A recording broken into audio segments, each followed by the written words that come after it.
Pascal Blanchard, bonsoir. Vous êtes Bonsoir. historien et vous publiez Les années 30 et si l'histoire recommençait aux éditions La Martinière. Pour comparer ces deux décennies, vous vous appuyez sur des photos. Et c'est vrai qu'elles sont très troublantes, ces photos. Vous commencez notamment par cette photo qui montre des saisies immobilières. Alors, à la page de gauche, ça se passe aux États-Unis, c'est en 1937, et à droite, c'est en 2011, parce qu'évidemment, les années 30 sont marquées par deux crises économiques épouvantables et comparables. Tout à fait comparable. Le monde a été touché. On va dire que les gens ont perdu leur richesse, leur valeur, leur maison, ont perdu leur travail. Les chômages est devenu pratiquement généralisé dans le monde entier. Et 10 ans après, on vit encore cette crise. Et ben c'est pareil à l'époque. Et la meilleure manière de le montrer, c'est de voir ces gens qui perdent leur maison. C'est-à-dire qu'ils n'ont plus rien. Ils ont en fait leur mobilier sur leur trottoir devant leur maison. Et toute leur vie, toutes leurs économies ont disparu. Et là, on voit que ça se passe de la même manière. Voilà, donc une crise qui naît aux États-Unis, Exactement. qui se retrouve en Europe. Dans le monde entier. Dans le monde entier, Exactement. notamment. Alors, et la photo suivante que j'ai sélectionnée, elle montre que du coup, il y a une volonté de gauche, de social. Et alors, vous montrez, Hollande, vous le comparez à Léo Blum, et vous avez l'air de dire que, bon, au fond, dans les deux cas, la gauche, elle a déçu.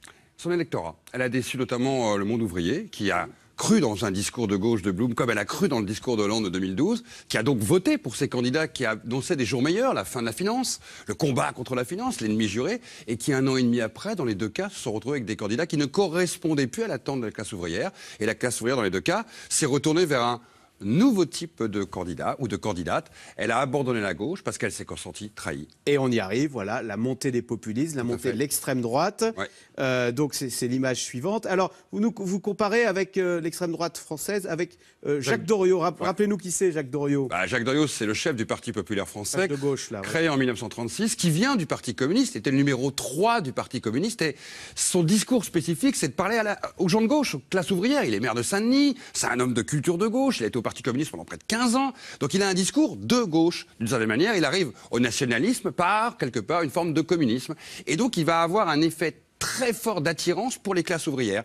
Quelque part, on a le sentiment avec le Front National qu'il a évolué ces dernières années vers un discours de gauche également pour concerner les classes populaires. Sur le plan économique, et puis sinon, il y a cette volonté d'accuser, ce rejet de l'autre aussi. Exactement. Au centre de ces deux décennies. L'ennemi. L'ennemi dans la nation et l'ennemi extérieur. Et alors, est-ce qu'il y a un élément fondateur qui justifierait à 80 ans d'écart qu'il y ait un rejet de l'autre? Est-ce que vous l'avez identifié? Ils paraissent pas comparables, mais pourtant ce sont deux chocs similaires. La révolution bolchevique, d'une certaine manière, déclenche l'ennemi juré de tous, le rouge, le communiste, rappelez-vous, le couteau entre les dents. Donc on a un ennemi désigné à la fois de l'intérieur et de l'extérieur, qu'on combat à l'extérieur des frontières, mais qu'aussi à l'intérieur on combat en tant qu'ennemi politique. Et dans le monde entier, 2001, le 11 septembre, ça fait naître là aussi un ennemi mondial que l'on combat de la même manière. Nos armées françaises aujourd'hui combattent sur des terrains d'opération hors de France et on combat à l'intérieur le terrorisme, l'ennemi, l'islamiste. Alors face à ces dangers qu'on voit naître, il y a la volonté d'avoir des hommes forts. Alors aux États-Unis, on en parlait, on a Donald Trump. Donald Trump, vous l'avez comparé à Mussolini. Alors pourquoi à Mussolini? D'abord parce que c'est pas moi qui le compare en premier, c'est quelques mois avant l'élection, un grand journaliste américain dit Trump c'est un peu le Mussolini américain s'il arrive au pouvoir, c'est-à-dire personne ne croit en lui, on pense que c'est un clown, mais attention, souvent les clowns gagnent et ne croyez pas qu'il reste peu de temps au pouvoir. Parce qu'on pensait que Mussolini allait rester peu de temps au pouvoir. Tout le monde pense que ça marche, ces uniformes noirs, c'est un temps très réduit, la droite comme la gauche pense qu'ils vont en faire leur marionnette d'une certaine manière. Et c'est lui qui va faire de tous les hommes politiques italiens leur marionnette et il va rester jusqu'en 1943 au pouvoir, 20 ans. Ne jamais penser que ces populistes-là ne croient pas à ce qu'ils disent et qu'ils ne mettront pas en place ce qu'ils pensent. Alors, autre illustration, c'est évidemment Vladimir Poutine. Bon, là, vous l'avez évidemment comparé à Staline. Ce qu'on a envie de dire... Évidemment. Certains ne le pensent pas forcément, mais aujourd'hui, quand vous discutez avec le Russe de la rue, il vous dit c'est le grand retour des grandes années Staline. Voilà, oui, il y a une nostalgie, on sait, de la grande Russie que portait Staline. Il en joue, il joue même sur cette mythologie de dire je serai votre protecteur. Il n'empêche, pourquoi est-ce que ces années 30 font peur? C'est parce qu'elles ont accouché de la Seconde Guerre mondiale et de cette monstrueuse époque. On n'est pas obligé de se dire que l'histoire va se répéter, Pascal Blanchard, et que les années 2010 vont accoucher de la même monstruosité, rassurez-nous. Ça ne se termine jamais de la même manière. Par contre, ce qui est intéressant à voir, c'est que les mécanismes de peur, de populisme, de rejet de l'autre, de puissance, d'une Chine qui est en train de remplacer le Japon impérialiste de l'époque, la manière dont le monde se reconfigure en ce moment nous fait penser aux mécanismes des années 30. Donc, il y aura un moment, un coup violent qui arrivera, lequel personne ne peut le dire. Par contre, nous savons aujourd'hui comment ça peut mal finir. Donc nous sommes beaucoup plus vigilants que nos aînés qui n'avaient pas compris forcément dans les années 30 vers quelle violence on allait. Aujourd'hui, nous avons le recul du temps. Nous sommes donc capables de comprendre que ce qui se passe en Syrie, ce que nos aînés n'avaient pas compris, c'est peut-être ce qui s'est passé à l'époque pendant la guerre d'Espagne. Alors, on sait très bien que les années 30, c'était le ressentiment, l'Allemagne qui avait besoin de son espace vital. Et alors vous faites un parallèle, du coup, vous montrez cette photo des pavillons lors d'expositions universelles. Alors à gauche, on a le pavillon, c'est le pavillon... Asie de l'Expo 1937 à Paris, oui. Et alors vous avez fait le choix de montrer le pavillon chinois à Shanghai. Il y a un parallèle entre ces frustrations ces deux peuples? C'est à la fois des frustrations et à un moment, il faut montrer au monde qu'on est redevenu ou qu'on est une grande puissance. Et donc, le meilleur endroit pour le faire, hier comme aujourd'hui, ce sont les expos universelles.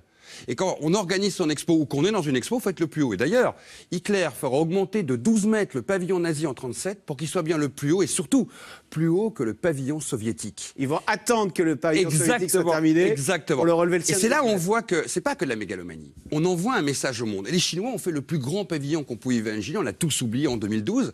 Ils trônaient de sa rougeur de toute cette exposition. Et d'une certaine manière, cette exposition, c'était de dire la Chine est redevenue une grande puissance mondiale. D'où, on sait, ces bruits de bottes en mer de Chine. Exactement. Qui veut retrouver son espace vital, sa grandeur.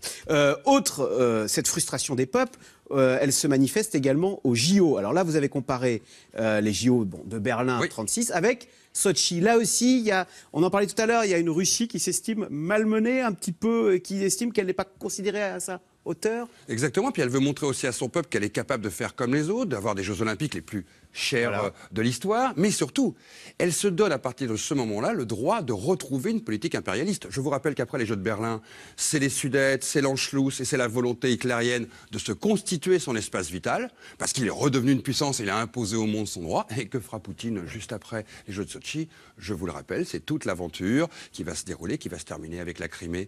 Et aujourd'hui, sur les franges du Kiev et d'ailleurs, une Russie qui redevient conquérante et qui nous fait peur et qui fait peur à l'OTAN.